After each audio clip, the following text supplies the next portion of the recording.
Baik, Assalamualaikum warahmatullahi taala wabarakatuh. Bertemu lagi dengan saya Cindy Mafirotul Hasanah. Di video kali ini saya akan membahas tentang pengukuran ranah kognitif.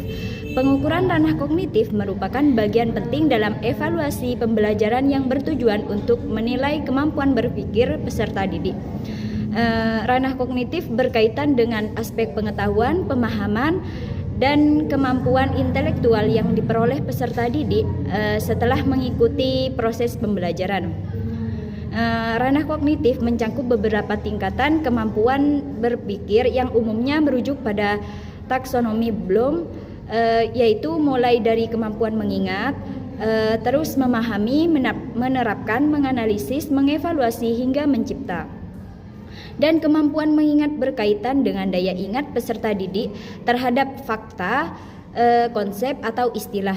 Memahami menunjukkan kemampuan menjelaskan kembali materi dengan bahasa sendiri. Terus menerapkan berkaitan dengan penggunaan pengetahuan dalam situasi nyata. Dan menganalisis menuntut kemampuan menguraikan suatu permasalahan, sedangkan mengevaluasi dan mencipta berkaitan dengan kemampuan berpikir tingkat tinggi atau high order thinking skills. Dan dalam praktik pembelajaran, pengukuran ranah kognitif dilakukan dengan menggunakan berbagai alat evaluasi, terutama tes tertulis dan tes lisan. Bentuk tes tertulis dapat berupa pilihan ganda, isian singkat, benar salah, dan uraian. Dan soal pilihan ganda umumnya digunakan untuk mengukur kemampuan mengingat dan memahami. Sedangkan soal uraian lebih tepat untuk mengukur kemampuan menganalisis dan mengevaluasi. Tes lisan digunakan untuk menilai kemampuan peserta didik dalam mengemukakan pendapat dan menjelaskan konsep secara langsung.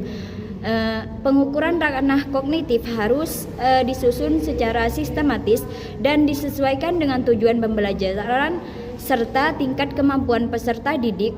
Dengan pengukuran yang tepat, guru dapat mengetahui tingkat penguasaan materi, memberikan umpan balik yang efektif, serta meningkatkan kualitas pembelajaran secara berkelanjutan.